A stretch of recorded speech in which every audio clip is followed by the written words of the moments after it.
जीव जितने कर्मों की निजरा हजार करोड़ों वर्षों में करता है, उतने कर्मों की निजरा तीन गुप्तियों से गुप्त ज्ञानी क्षण मात्र की आराधना से कर लेता है। ये कह रहे हैं कि जो अज्ञानी जीव होता है, अज्ञानी होता कौन है? पहले तो ये समझें। अज्ञानी वो है जो अपने स्वरूप को नहीं जानता है, अपने स्वरूप के बारे में ख्याल नहीं करता है, बाहर में ही रहता है, वह अज्ञानी जीव हुआ करता है। जिस जीव को आचार्य भगवंत बहिरंग आत्मा कहते हैं। समझ में आया? और यह जीव संसार में अनादि काल से कर्मों की निजरा करता चला आ रहा है, परंतु इसने एक भी कर्म ऐसा ढीला नहीं किया जिस कर्म के ढीले होने से उसे कुछ सुख की प्राप्ति हुई हो। और करता भी है और सुख भी अपने को महसूस करता है, मैं सुखी हूँ। वो वास्तव में सुख नहीं है, वह सुखाभास है। और उस सुखाभास को लेकर के वो अपने को आनंदित होता है। ये उसकी अज्ञान अवस्था है। और इसी अज्ञानी अवस्था को मिथ्याति कहा जाता है, झूठा कहा जाता है। क्योंकि सबको पता है केले के छिलके के अंदर जो केले का वृक्ष होता है और उन पत्तों को अलग किया जाए तो लास्ट में क्या मिलेगा? कुछ मिलेगा? कुछ नहीं मिलेगा। केले के वृक्ष के अंदर अगर छिलकों को हटाते चले जाएं तो कुछ मिलेगा कि कुछ भी मिलने वाला नहीं है। यही स्थिति अज्ञानी की हुआ करती है। पूरा पुरुषार्थ करता है, 24 घंटे गधे की तरीके से वो लगा रहता है, परंतु उसे क्षण मात्र भी सुख की प्राप्ति नहीं होती, अनुभूति की प्राप्ति नहीं होती। ये सब अज्ञान अवस्था है। पीछे हटो, बगल से क्या है इसमें विचार करना। तो यहाँ कह रहे हैं जो अज्ञान अवस्था की स्थिति है वो हजारों करोड़ों वर्षों में एक कर्म की निजरा नहीं कर पाता और कर्म के ऊपर कर्म की गठरी बांधता रहता है। एक रस्सी लेने पर उस रस्सी की गांठ खोलने के लिए तत्पर रहता है, परंतु उस रस्सी को ऐसा उलझा देता है कि वह गांठ पे गांठ लगती चली जाती हैं, परंतु वह रस्सी सुलझती नहीं है। ये सब अज्ञानता का ही खेल है। और ज्ञानी का क्या लक्षण हुआ करता है कि ज्ञानी रस्सी को नहीं पकड़ेगा, रस्सी के दो छोक हैं उनको पकड़ता है और एक एक करके और सारे फंडों को बाहर निकाल करके और वह गांठ मुक्त हो जाता है। क्या हो जाता है? वह रस्सी जो उलझी हुई थी उसे सुलझा देता है। कितने समय में? मात्र उसके हाथ में छोक पकड़ में आ जाए, फिर रस्सी सुलझने में देरी नहीं लगती। समझ आया? और छोक पकड़ने में नहीं आए तो पूरा जीवन लग जाए, ठीक है, परंतु उसमें फंदे तो लगते चले जाएंगे, परंतु फंदा एक भी सुलझेगा नहीं। क्या है समझे? पांचरे जी समझ में आ रहा है कि नहीं आ रहा? हम सुबह से लेके उस सुख की खोज में लगे हैं, जिस सुख से वो अपने को आनंदित हो, परंतु वास्तव में देखिए आप जिस खोज में लगे हैं कि वह खोज आपकी सम्यक्त है, क्या उस खोज से आप सुखी हो रहे हैं? क्या आपने जन्म लिया था और उस आयु कर्म को समाप्त करके और आपने नव जीवन प्रारंभ किया, घरों में आए और ये प्रतिज्ञा लेके आए कि मैं ऐसी गलती अब नहीं करूँगा। मुट्ठी बांध करके आए थे कि मैं याद रखूँगा, ऐसे पीड़ा में अब आगे चल के कोई सहन नहीं करूँगा, ऐसा कोई पाप नहीं करूँगा, ऐसे अज्ञानता का कोई कार्य नहीं करूँगा कि जिससे मुझे जो पीड़ा सहन करनी पड़ रही है वो पीड़ा आगे सहन नहीं करूँगा।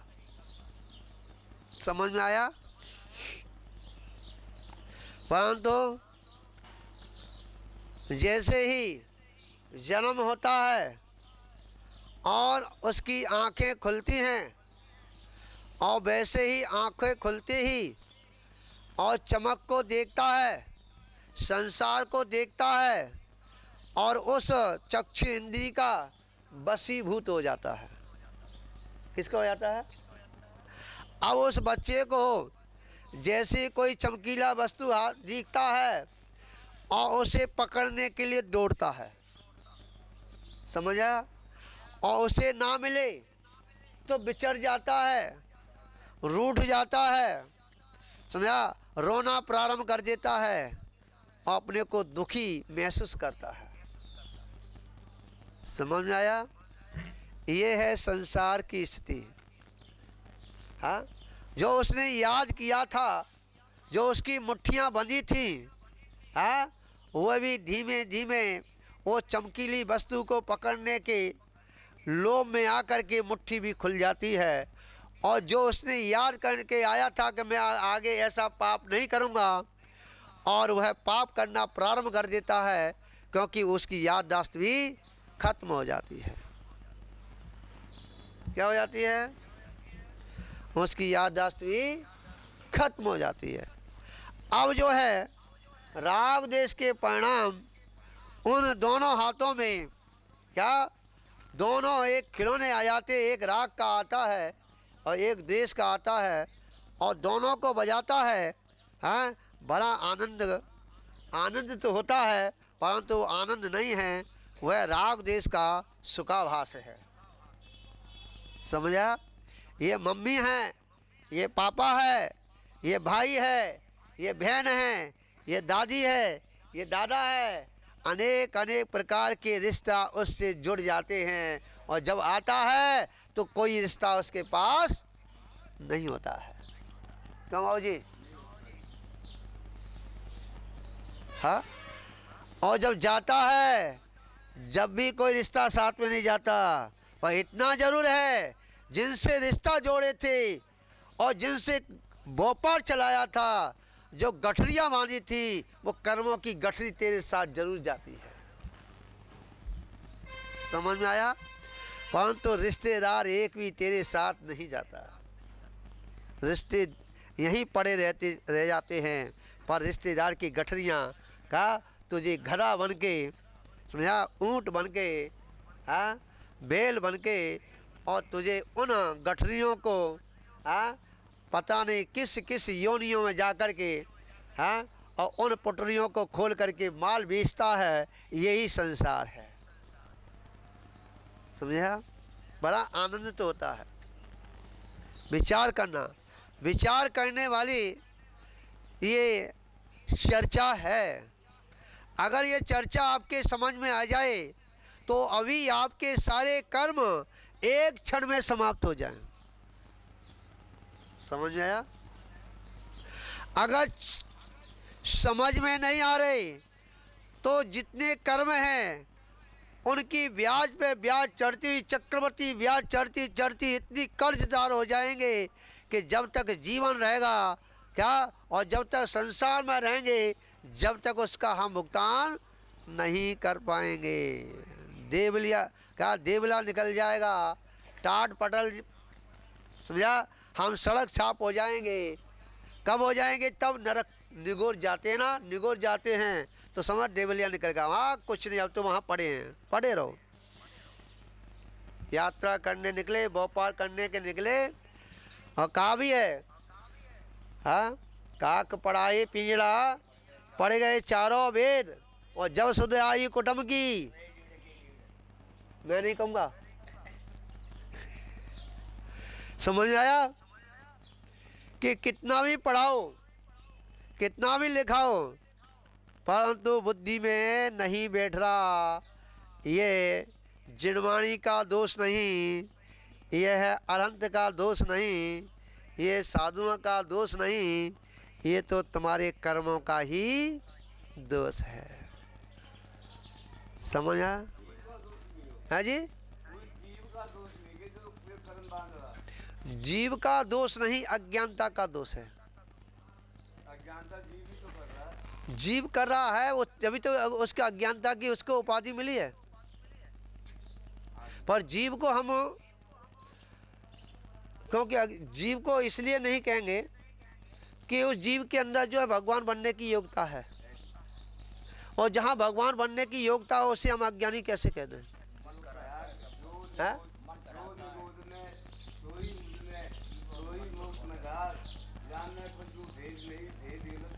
हाँ, तो यहाँ भूल पड़ी है ना, मूल में भूल पड़ी है, समझा? जैसे हिसाब करते हैं सुबह से लेकर शाम तक, और उसमें 1 रुपये का भूल पड़ जाए तो रात में नींद नहीं आती, और यहाँ तो जाने कितनी भूल पड़ी हुई है, समझा? तुमको चैन कहाँ से मिलेगा? समझ में आया नहीं आया? जब मूल में ही भूल पड़ गई है, पड़ी कहाँ से ये समझ में नहीं आ रही, और ये समझ में आ जाए ना तो भूल निकल जाए। हाँ, समझा? जीव कभी भी अज्ञानी नहीं होता, ध्यान रखना, ये हमारी भूल है। अगर जीव को हम अज्ञानी कह देंगे तो अज्ञानीता से फिर वो ज्ञानी कैसे बनेगा? तो इसलिए जीव तो ज्ञानी ही हैं, समझा? हाँ जी, और निश्चय है, व्यवहार ने जहाँ हम नहीं लगा रहे, ठीक है? जीव तो ज्ञानी ही हैं। और मैं क्या कह रहा हूँ, पहले समझने की कोशिश करो। जीव तो ज्ञानी हैं, जीव के अंदर जो है, इस आत्मा के अंदर जो है अनंत गुण हैं, समझा? उन अनंत गुणों में एक विभाव गुण भी है बाबूजी। हाँ, एक विभाव गुण है। ये जीव आत्मा जो है विभाव गुण के साथ में हमेशा इसने संगति की है, ठीक है? इसलिए ये विभाव गुण के कारण रागादिक भाव करता है, इसलिए सुख दुख का वेदन करता है। समझ में आ गया? हाँ, मां निश्चय ने व्यवहार ले मत लगाओ।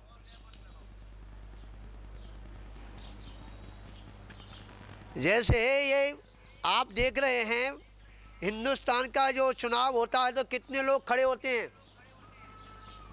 खड़े होते नहीं होते? कुछ पार्टी तो ऐसी होती हैं बैठ जाती हैं अपने आप, दूसरे को समर्थन कर देती हैं, और कुछ ऐसी और सीना तान के खड़ी रहती हैं, समझा? चाहे उनको एक वोट नहीं पड़े फिर भी खड़ी है ना। और वो जो पावर वाला है, जिसे प्रधानमंत्री के अंदर योग्यता है, और उसके अंदर ये आ जाए कि मैं कमज़ोर हूँ, क्या वो प्रधानमंत्री बनेगा? क्या बनेगा? क्योंकि वो केजरीवाल को दे देगा सारा समर्थन। समझ में आया नहीं आया? तो यही स्थिति है, जो हमारी आत्मा जो है प्रधानमंत्री बनने की योग्यता रखती हुई, समझा, और अपने को कमज़ोर समझ रही है, उसने ऐसे चांडालों से दोस्ती कर ली है, समझा, कि उसी के गीत गा रही है। यह उसकी भूल है। आत्मा अज्ञानी नहीं है, समझ आया? अगर अज्ञानी हो तो ज्ञानी कहाँ से बनेगी? समझा? तो उसे हम अज्ञानी कैसे कहते हैं? मतलब उसको, हाँ इतना जरूर है कि वो गुण है, वो भी गुण है, विभाव गुण है, वो भी आत्मा का है। पर जो स्वभाव गुण में आता है तो विभाव गुण जो है उसकी सत्ता जो है कमजोर पड़ जाती, विपक्ष में बैठा रहता है, बोल नहीं पाता है।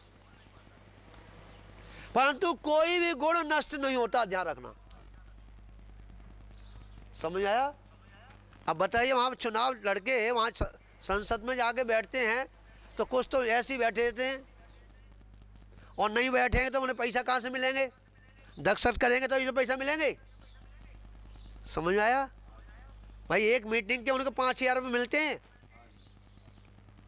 समझ, हाँ एक मीटिंग के 5,000 मिलते हैं कलम चलाने के। समझ में आ गया? तो कहने का तात्पर्य है, इसी प्रकार से कोई भी विपक्ष का नेता क्या नागा नहीं करता है, बैठता है, और जो विपक्ष ज़्यादा कर रहा होता है तो बोलता भी है। समझा? और जहाँ अगर प्रधानमंत्री की कोई कमी है तो प्रधानमंत्री को उसकी बजानी पड़ती है। किसकी? विपक्ष की। ये किसकी गलती है, किसकी भूल है? कमजोरी किसने समझाया अपने को? ये आत्मा ने समझाया, अपने को समझाया। हम जो हैं निश्चय न व्यवहार लेके हम झगड़ा चालू कर देते हैं, हम वस्तु स्थिति को नहीं समझते। समझा?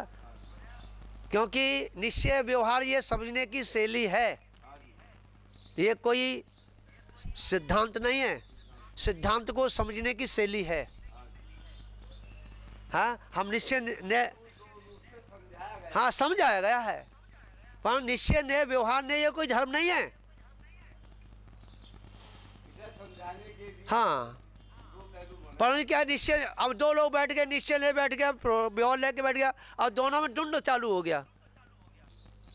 हाँ, अगर वहाँ पर संसद भवन में वो कौन होता है जो मुखिया होता है, वो चुन के बैठा जाता है, हाँ? अध्यक्ष जो होता है सभा का, तो वो वहाँ बैठा रहता है, उसके इशारों पे सभी बोलते हैं।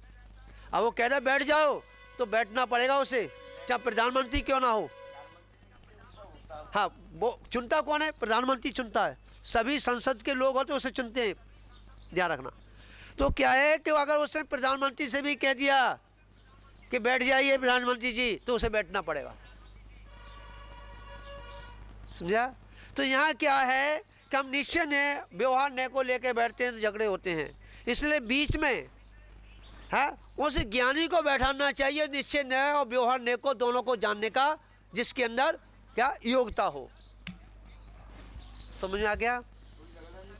हाँ हाँ, सो तो है नहीं है ना, निश्चय को जानते हैं, व्यवहार को जानते हैं। बस का ये निश्चय ने है, व्यवहार ने, निश्चय ने, व्यवहार ने, जो निश्चय से करे व्यवहार से करे। अरे क्या निश्चय क्या व्यवहार, वस्तु स्थिति को समझो। हाँ, लड़ने की जरूरत नहीं।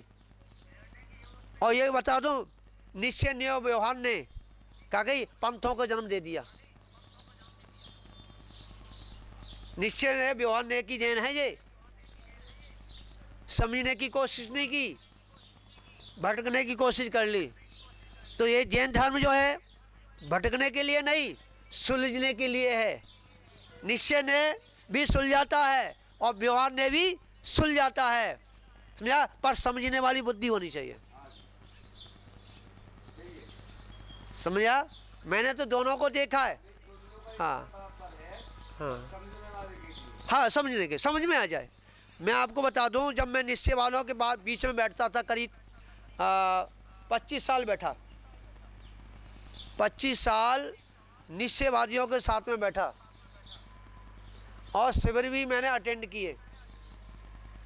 परंतु उनकी बात को मैं सुनता था और ये भी समझता था ये किस नए से कह रहे हैं, क्यों कह रहे हैं, क्या कह रहे हैं। समझा? जो अच्छाइयाँ आती हैं उनको ग्रहण करता था, बुराइयाँ आती हैं वहीं छोड़ देता। ये तुम्हारा कचरा तुम रखो, मुझे नहीं चाहिए। समझा? तो कचरा कैसे कि शिविर में गया था तो वहाँ पे बोले कि सभी को वहाँ मीटिंग चल रही थी और 10 लक्षण के लिए भेजा जा रहा था। तो वहाँ कहा कि देखो तुम अगर जा रहे प्रभावना करने के लिए लक्षण में सभी लोग जाएंगे, तो आपको एक होशियार दे रहे थे, एक उससे हाँ जूनियर दे रहे थे, एक सीनियर दे रहे थे, 2 पंडित जा रहे थे। तो वहाँ कह रहे देखो तुमको किसी मंदिर में जहाँ जाए वहाँ पे तुमको नंगा मिल जाए, भाषा देखिए, तुमको नंगा मिल जाए तो उनसे पंगा मत लेना। नाम नहीं लूँगा मैं उस व्यक्ति का, समझा। और क्या है कि नाम लेने से का उनका प्रचार होता है, इसलिए प्रचार नहीं करना, समझा। तो उन्होंने कहा कि नंगा मिल जाए तो पंगा मत लेना, और अपने हाथ में जनवाणी रखना, और जनवाणी हाथ में लेकर के जब मिल जाए तो यूँ कर लेना। तो क्या मतलब कि नंगे को नमस्कार मत करना, जनवाणी को नमस्कार कर लेना। तो ये बताइए तुम्हारे अंदर मायाचारी है तो तुम दूसरे समाज को क्या उद्धार करेंगे, बताइए। और उन्होंने उदाहरण में दिया मंत्री का कि एक मंत्री था, राजा के पास जाता था, हैं, और वो किसी को नमस्कार नहीं करता था मंत्री। उसने क्या किया, एक अंगूठी पहन रखी थी और जाकर के अंगूठी को यूँ किया और उससे उस भगवान की मूर्ति थी, समझा, और उसको यूँ करके नमोस्तु करता था। मतलब नमोस्तु किसको करता था, मूर्ति को करता था। तो उन्होंने वहाँ की उस मंत्री की, हाँ, और उस पंडितों को जो जा रहे थे उनको शिक्षा दे रहे थे। अब बताइए तुम्हारे अंदर जो है मायाचारी का इतना भयंकर पुट लगा हुआ है, तो तुम समाज को छल कपट लगा हुआ है, ऐसे व्यक्ति के अंदर का धर्म का अंकुर फूटेगा, समझ में आया। उस दिन से मेरी घृणा हो गई, मैं भी जाने वाला था, और आज भी मेरे सहपाठी हैं, हाँ, परिवार में जब रहता था, आज भी मेरे विद्वान लोग हैं, आगे बैठते हैं, चर्चा चलती हैं, हाँ। तो कहने का तात्पर्य है कि मैं 25 साल रहा है, मुझे तो पता है कि वहाँ कहाँ कहाँ किस किस जगह पर वह गंदगी फैलाते हैं, समझ में आया। कहते सत्य हैं, असत्य नहीं है उनकी वाक्यों में, ध्यान रखना, परंतु उनकी मायाचारी इतनी गंदी है कि वो सत्य भी मिथ्यार्थ का पोषण कर जाती है, समझ में आ गया। पूरी जनवाणी उनके कोई बड़ी भी पॉइंट आपको गलत नहीं मिलेगा, ये मैं दावा करता हूँ, परंतु जो पुट लगाया है मायाचारी का, छल कपट का, समझा, वह सबसे बड़ा पुट जो मिथ्यात्व का, उनको आगे नहीं बढ़ने देगा। वो भी इस बात को कहते हैं कि नग्नता में ही मुक्ति होगी, कपड़े पहन के मुक्ति नहीं होगी, समझा। वो भी कहते हैं वीतरागता में ही आत्म सुख मिलेगा, रागता में आत्मा का सुख नहीं मिलेगा, सही है। वो भी कहते हैं, पर कहने का ढंग है, हाँ। उस दिन कल परसों की बात है, आप सभी लोग जूम पे भी थे, दोपहर में चर्चा चल रही थी, तो मैंने ये बात कही थी कि जो जिनेन्द्र भगवान की जो जनवाणी माता है, ये जिनेन्द्र माँ, इसको हम माँ क्यों कहते हैं, ये हमारे पिता की पत्नी है। किसकी, जिनवाणी माँ, समझ में आ गया। ये किसकी पत्नी है, जिनेन्द्र भगवान की। और जिनेन्द्र देव ने, समझा, चिट्ठी किसको लिखी है, अपने बेटों के लिए, क्यों विदेश में है बेटे, समझा, विदेश में घूम रहे हैं, कहीं भटक ना जाए संसार में, समझा। वो भटकने से छुड़ाने के लिए है जिनेन्द्र भगवान ने क्या लिखी है, चिट्ठी लिखी है, हाँ, वो जनवाणी है, उनके द्वारा बताई हुई जनवाणी है, गरधरों के द्वारा बताई हुई जनवाणी है, आचारों के द्वारा गूंथी हुई जनवाणी है, समझा। और इस जनवाणी को हम क्या कहते हैं, बताइए, किसकी जनवाणी है बताओ, हाँ। अभी तुम्हारे घर से चिट्ठी आए और कोई लेके आए तुमसे, कहाँ, ये किसकी चिट्ठी है, ये मेरी है, कभी जनवाणी से तुमने कहा ये जनवाणी मेरी है, बाबूजी बताओ, बोलो, कभी तुमने ये विचार किया जनवाणी मेरी है, कभी तुमने ये विचार किया, जिनवाणी को मैं देख रहा हूँ, ऐसी जिनवाणी मेरे अंदर है समाहित है, पर ये जिनवाणी माता है और जो मेरे अंदर बैठी हुई है वो मेरी पत्नी है। क्या है भैया, समझ में आ गया? और जब तक ये साधक है, जब तक मेरी जिनवाणी मतलब मेरी पत्नी जागृत अवस्था में ना हो जाए, है, जब तक उसका पट ना खुल जाए, जब तक ये जिनवाणी माँ मुझे उंगली पकड़ के वो दरवाजे तक घुमा रही है। समझ में आ गया, नहीं आया? और जब पत्नी के पास पहुंच जाओ तो, और फिर माँ की तरफ तुम्हारी दृष्टि जाए तो क्या कहेंगे बताओ? बाबूजी बताओ, मैं नहीं बोलूँगा, मैं नहीं बोलूँगा, गाली है। उस साधक को आचार्य भगवंत कह रहे हैं, क्या कह रहे हैं? यह व्यभिचारी है। कौन कह रहा है? आचार्य कह रहे हैं अपने शिष्य से कि जो अपनी अंतरंग में जाने के बाद या अपनी जिनवाणी का आनंद लेने पर, सत संवेदन होने पर, आत्मा में रमण करने पर, समझा, और जब फिर वो बाहर की जिनवाणी को देखता है तो कहता है ये व्यभिचारी है। समझा? आचार्य के मुख से तो अच्छा लग रहा है, हैं? पर नाती अपने बेटे अपने बाप से कहे कि तू व्यभिचारी है तो अच्छा लगेगा? बाप से कोई बेटा कहे कि तू व्यभिचारी है तो अच्छा लगेगा? हाँ, ये स्थिति यहाँ बनी हुई है। समझा? तो एक जो पहले एक बात आई थी कि जिनवाणी जो पर स्त्री है, पर्चे छपे थे, तो परिस्थिति, और यहाँ तक कह दिया कि बेश्या के समान है, यहाँ तक लिख दिया था। हाँ, पहले एक बहुत बड़ा विवाद चला था, तो वो कहाँ कहा गया है, किसके लिए कहा गया है, क्यों कहा गया है, हाँ, ये कुछ ऐसे शब्द होते हैं कि हम उनको शब्दों को मंच पे नहीं कह सकते। समझा? जैसे गुरु महाराज अपने शिष्य से मंच पे कहेंगे क्या कि तू व्यभिचारी है, और व्यभिचारी कह दिया तो श्रावक क्या उसे आड़ देंगे क्या? ये तो भैया आड़ में कहा जाता है। समझा? और कहा भी चल हट, तू मिथ्या दृष्टि है, अज्ञानी है, झूठ है, भगा दिया उसे। नहीं निकालते के शिष्य को, चल हट, भाग यहां से। परंतु कहाँ कहते हैं, कहाँ कहते बताओ? एकांत में कहते हैं, समाज के सामने नहीं। समाज जो सतरंगी है, क्या सतरंगी है? क्योंकि 363 उसकी बुद्धियां उसकी चलती है, 24 घंटे प्रति समय चलती हैं। क्या क्या सोचेगा उस साधु के बारे में? इसलिए गुरु जो है उसको प्रायश्चित भी देने का विधान है ना, एकांत में है। आलोचना सुनने का जो विधान है ना, एकांत में है। और आजकल श्रावक क्या कहते हैं? हमारे सामने दो, हमारे सामने दो। तुमने कुछ दिया ही नहीं, अपने शिष्य से कुछ कहा ही नहीं। अरे मूर्ख, हाँ, अगर तेरे सामने कह दें तो मेरा शिष्य बिगड़ जाएगा। समझे भैया जी? यही हो रहा है इस संसार में कि हम उस शिष्य को सुधारने की कोशिश नहीं कर रहे, उस शिष्य को हम बिगाड़ने की कोशिश कर रहे हैं। छद्मस्त क्यों कहा है? अरे उसे पूर्णता नहीं हुई है ज्ञान की,